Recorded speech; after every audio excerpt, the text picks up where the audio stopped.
Me dijeron, con esos lentes rotos, ¿cómo vas a defender tu tesis? Mejor ríndete. Y se rieron todos en la cocina familiar, hasta que un golpe seco en la puerta principal de nuestro departamento en Monterrey nos hizo saltar a todos. Mi nombre es Adeline, tengo 31 años. Aquella mañana, un jueves gris de noviembre, mi hermana Rosalind tomó mis anteojos de la mesa del desayuno y los molió con el talón de su zapatilla hasta que los cristales se partieron en mil pedazos. Luego me dedicó una sonrisa llena de suficiencia. Supongo que al fin vas a fracasar, me dijo con voz melosa. Mi madre no la regañó, ni siquiera la miró. Simplemente me tendió un rollo de cinta adhesiva y me ordenó que los arreglara yo misma. Mi padre, inmerso en su periódico, ni siquiera levantó la vista. Ya comenzaron sin ti, masculló. No te molestes en ir. Soy casi ciega sin mis lentes. No podía manejar, ni leer una diapositiva, ni hacer nada más que sentarme en las escaleras, intentando unir los pedazos rotos con mis manos temblorosas, mientras mi familia me observaba, esperando que me desmoronara. Creían que esa mañana sería mi final. 10 minutos después, alguien golpeaba con insistencia la puerta principal y las personas que estaban afuera no eran quienes esperábamos. Si alguna vez tu familia intentó empequeñecerte para que otra persona pudiera brillar, quédate conmigo, porque aquí es donde la historia da un giro. En nuestra casa de la colonia Obispado siempre hubo una estrella y una sombra.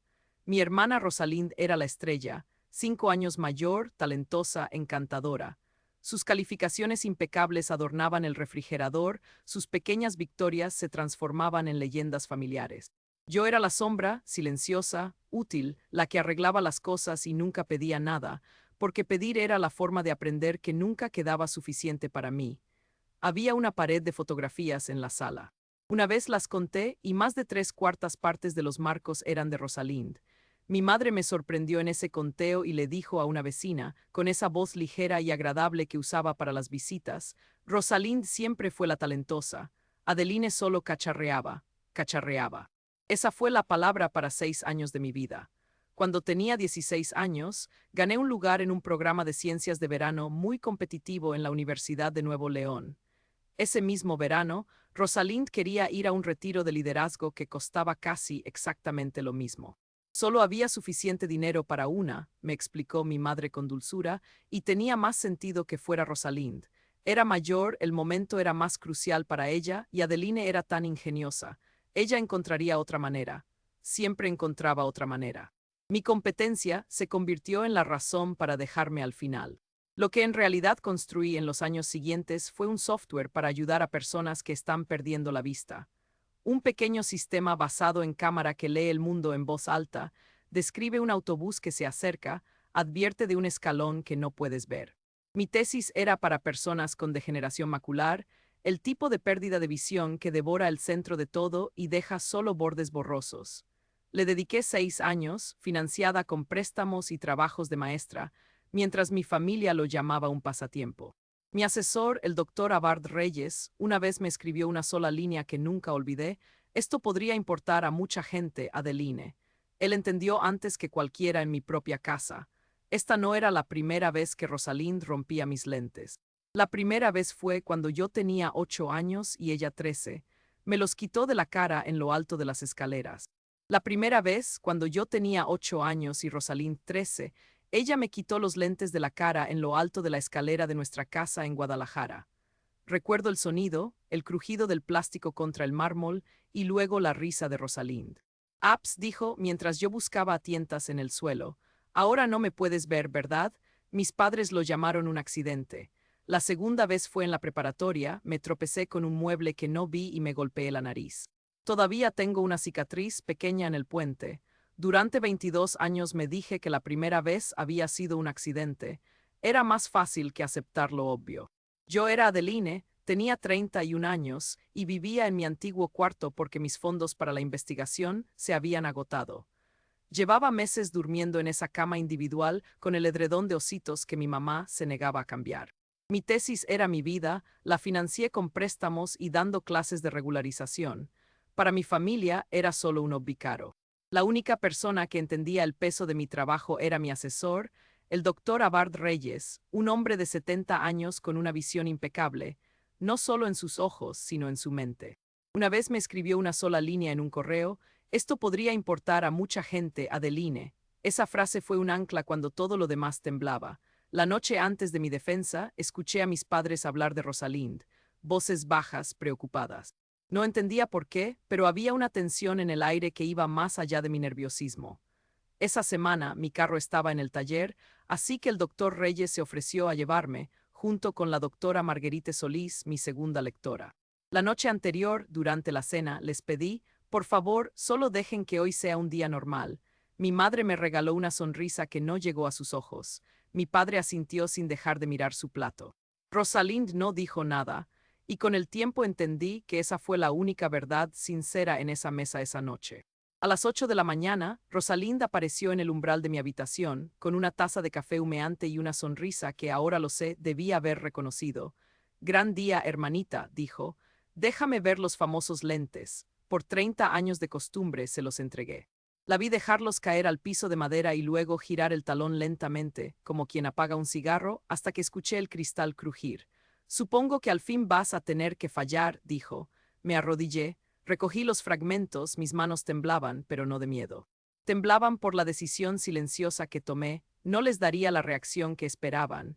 Mi madre salió de la cocina con un rollo de cinta adhesiva. No preguntó qué había pasado, solo dijo, arréglalos tú misma, como si los lentes se hubieran roto por arte de magia. Mi padre, sin levantar la vista del periódico, me dijo que la defensa ya había empezado, que no tenía sentido empeorar las cosas. No te molestes en ir, añadió con una calma escalofriante. Eran las 8:06 de la mañana. Mi defensa era a las 9. Él me estaba mintiendo con una serenidad absoluta. Nadie lo corrigió. Si yo le creía, me quedaría arriba derrotada y todo se resolvería en silencio, como siempre se resolvían las cosas importantes en nuestra familia. Así que hice lo único que siempre me había protegido. Me senté en el escalón de abajo, pegué los lentes con la cinta y no dije una palabra. El rostro de Rosalind se contrajo con algo que no era culpa, sino impaciencia. Mi silencio le estaba negando el final que ella había escrito. De nada, dijo. Te estoy haciendo un favor. Justo entonces escuché un carro afuera, unos golpes en la puerta urgentes, no amables. Mis padres se quedaron inmóviles. Eso no estaba en su plan. Los pasé de largo y abrí yo misma. El doctor Reyes estaba en la entrada, con otras 2 personas detrás de él. No contestaste el celular, Adeline, dijo, su voz contenida. Estábamos preocupados. Rosalind se acercó, se cruzó de brazos, con una actitud casual. Ha decidido no defender, dijo, como quien comenta el clima. Simplemente no está lista. El doctor Reyes la ignoró por completo, como se ignora algo que no vale la pena agacharse a recoger. Se giró hacia mi padre. Son las 8:12. La defensa es a las 9. Todavía no ha empezado nada. Video Basligi, mi hermana rompió mis lentes la mañana de mi defensa. Horas después ella no estaba riendo. Me hice a un lado y entonces las vi. La doctora Solís y una mujer de nombre Anise Whitaker, directora del Laboratorio de Tecnología Asistida en una empresa llamada Beacon Vision. Había volado esa semana solo para presenciar mi defensa. Anise deslizó una tarjeta en mi mano. He seguido tu trabajo por 2 años, me dijo. Por eso estoy en la puerta de tus padres a las 8 de la mañana. Detrás de mí, Rosalind se quedó muy callada, con ese silencio particular de quien recalcula de golpe sus movimientos. Mi madre se recuperó rápido, como siempre lo hacía, ofreciendo café, llamándolo todo un malentendido. Los ojos de la doctora Solís fueron directos a la cinta adhesiva de mis lentes. ¿Qué pasó?, preguntó. Un accidente, se apresuró a decir mi madre antes de que yo pudiera abrir la boca. No la corregí, había aprendido que en ese juego yo perdía solo por participar. El doctor Reyes no intervino por mí, esa era su forma de ser. Me dijo que podíamos pedir al presidente del comité que moviera la defensa a la 1 de la tarde, para darme la mañana y así resolver el tema de mis ojos, pero el resto dependía de mí. Mientras salía, mi padre me dijo en voz baja, los problemas familiares se resuelven en casa. No me volteé a mirarlo. La óptica me confirmó que no podrían cortar nuevos lentes a tiempo, tomaría de 3 a 5 días. Así que tenía exactamente lo que había podido reparar con cinta. Sentada en el estacionamiento, decidí que si posponía la defensa, Rosalind habría ganado un retraso y no quería concederle ni eso. Pasé las horas previas en un salón de seminarios vacío, ladeando la cabeza para leer mis diapositivas, esquivando la grieta de mis lentes. Encontré un pequeño error en una ecuación que no había notado esa mañana, porque esa mañana había estado arreglando mis lentes en lugar de revisar mi trabajo. Lo corregí con la cabeza martillándome y me prohibí pensar en lo que habría pasado si hubiese sido menos obstinada. A la 1 de la tarde, me puse de pie frente a 5 personas y defendí mi tesis durante casi una hora, recibiendo objeciones reales, preguntas difíciles. Una mujer del comité, el rostro más severo en la sala, preguntó por qué alguien debería confiar en un sistema que batallaba con texto de bajo contraste, cuando el mundo real está lleno de ello. Pude haber dado la respuesta segura y técnica. En cambio, les hablé de mi tía, quien sufre de degeneración macular, y cómo el texto de bajo contraste, la letra casi invisible en un frasco de pastillas, la tinta descolorida de una carta antigua, era precisamente lo que ella había perdido. No construí esto para los casos fáciles, dije. Los casos fáciles nunca fueron el problema. La mujer no sonrió, pero asintió una vez y anotó algo. Cuando me volvieron a llamar, el presidente se puso de pie, así es como uno sabe, y dijo: «Felicidades, doctora Voss». Ninguno de mis familiares estaba en esa sala y nadie llamó para preguntar cómo me había ido. Para cuando llegué a casa esa noche, la historia ya había cambiado de forma. Rosalind, sentada en el sofá, dijo que solo había estado bromeando, que yo me tomaba todo demasiado en serio.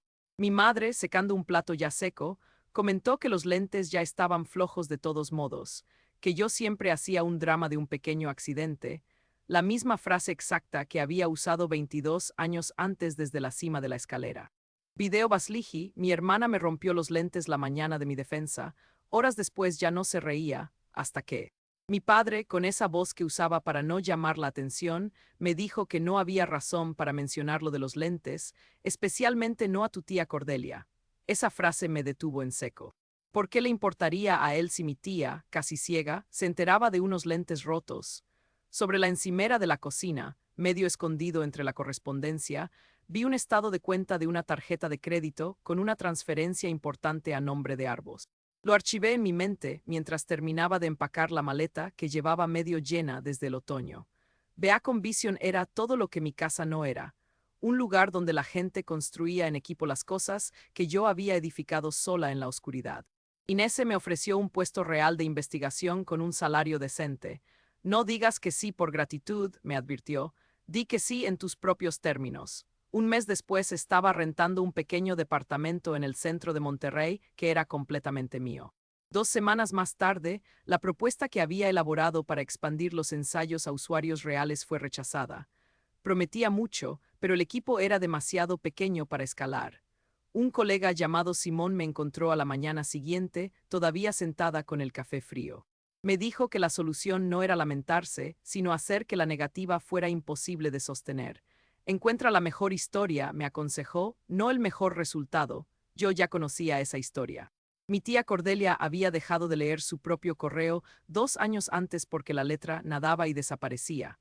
En secreto, le había llevado un prototipo y le enseñé a usarlo.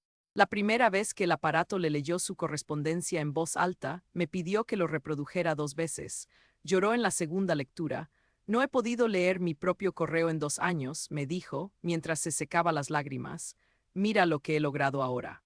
Esa era la verdadera razón de todo. Cordelia también me reveló algo más ese día. Mi madre llevaba años diciendo a la gente que yo era difícil, inestable, propensa al drama, y hasta había buscado viejas tarjetas de cumpleaños para probarlo. Cuando la gente se esfuerza tanto en hacerte parecer de una manera, me dijo mi tía, casi siempre es para evitar que veas otra. Tenía un cuaderno, de esos que guardaba su generación, y durante 2 tardes desentrañamos que mis padres habían movido en silencio casi $90,000 en 4 años. Préstamos contra la casa, ahorros, dinero prestado de Cordelia bajo pretextos inventados, casi todo para Rosalind. Su esposo, Owen, finalmente me envió un mensaje directo. Rosalind había sido despedida de su trabajo hacía más de un año y no le había dicho a nadie. Mis padres la habían estado rescatando en secreto mientras a todos les contaban que ella prosperaba. Pregúntales qué tienen pensado pedirte en la fiesta de aniversario, me escribió. Entonces entenderás lo que has sido para esta familia. Yo ya lo había entendido. Iban a ponerse de pie frente a 80 invitados, y con esa calidez pública imposible de rechazar, le pedirían a su hija recién exitosa que ayudara a su hermana en un momento difícil, contando con el hecho de que yo nunca había dicho que no frente a una audiencia. El mensaje de voz de mi madre lo confirmó. Siempre has sido la responsable. La familia cuida de la familia. Los lentes rotos no habían sido una crueldad al azar. Habían sido un seguro, cronometrados para la última mañana en que el sabotaje aún podía funcionar, antes de que yo pudiera salir por la puerta con un salario y una vida. Decidí entonces lo que haría y lo que no haría en esa cena. La fiesta de aniversario de mis padres se celebraba en un salón elegante de un club en Guadalajara. La música suave y el murmullo de las voces creaban una atmósfera que pretendía ser acogedora, pero para mí la tensión era palpable. Mis padres, con su habitual manipulación sutil, habían colocado mi tarjeta de sitio junto a la de Rosalind. Era una declaración, una forma de decirme que mi lugar era junto a mi hermana, que debía protegerla y, por supuesto, financiarla. Pero esa noche no iba a ser así. Cambié mi tarjeta de sitio y me senté junto a tía Cordelia, que llevaba su audífono discreto, dejando que la gente siguiera creyendo que no se daba cuenta de nada. A mitad de la cena, mi padre se puso de pie, copa en mano, y comenzó el brindis. Habló de la familia, de cómo debíamos apoyarnos unos a otros, y luego sus ojos se fijaron en mí. La sala se llenó de un suave aplauso expectante, una especie de correa disfrazada de elogio.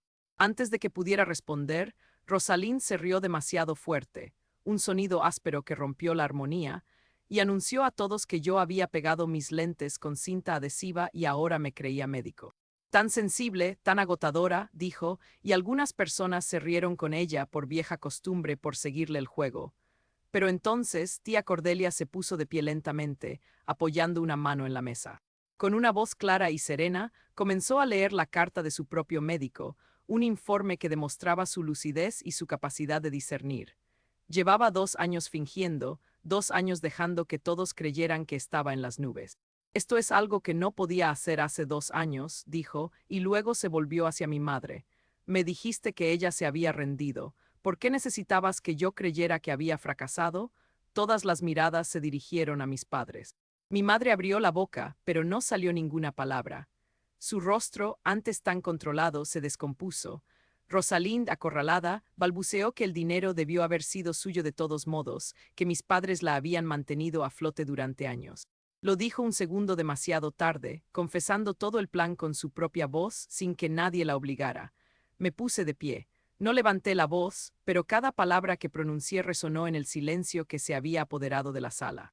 Dije que no estaba allí para avergonzar a nadie, que amaba mi trabajo y me lo había ganado con esfuerzo. Dejé claro que no iba a ser el fondo de rescate de nadie. Les recordé a mis padres que la peor mañana de mi vida, cuando se rompieron mis lentes, me habían dado un rollo de cinta adhesiva y me habían dicho que me arreglara sola. Y así lo había hecho, sin ellos. Saqué de mi bolso el mismo rollo de cinta gris y lo puse sobre el mantel blanco. Esta vez, dije con la voz firme, no voy a arreglarlo. Luego tomé el brazo de tía Cordelia. Salimos de la fiesta sin mirar atrás. Unas semanas después recibí un mensaje de texto de mi padre. Tu madre y yo sentimos que exageraste, pero te extrañamos. Arrepentimiento y reproche en la misma frase, ninguno anulando al otro. No le respondí. Mi madre oscila entre la disculpa y la queja, pero ya no atiendo todas sus llamadas. Con Rosalind no tengo ningún contacto. He hecho las paces con esa decisión. Sus consecuencias son suyas ahora. Compré unos lentes nuevos, monturas que nadie me entregó, que elegí yo misma. Los viejos, los que pegué con cinta, los guardo en un cajón junto a ese rollo de cinta adhesiva. Son un recordatorio de lo que sobreviví y de la persona en la que decidí convertirme. Durante años intentaron evitar que viera con claridad. Mi carrera entera, irónicamente, se ha convertido en ayudar a otras personas a hacer exactamente eso. ¿Alguna vez tuviste que alejarte de tu propia familia para poder ver con claridad? Cuéntamelo abajo y suscríbete para no perderte la próxima historia.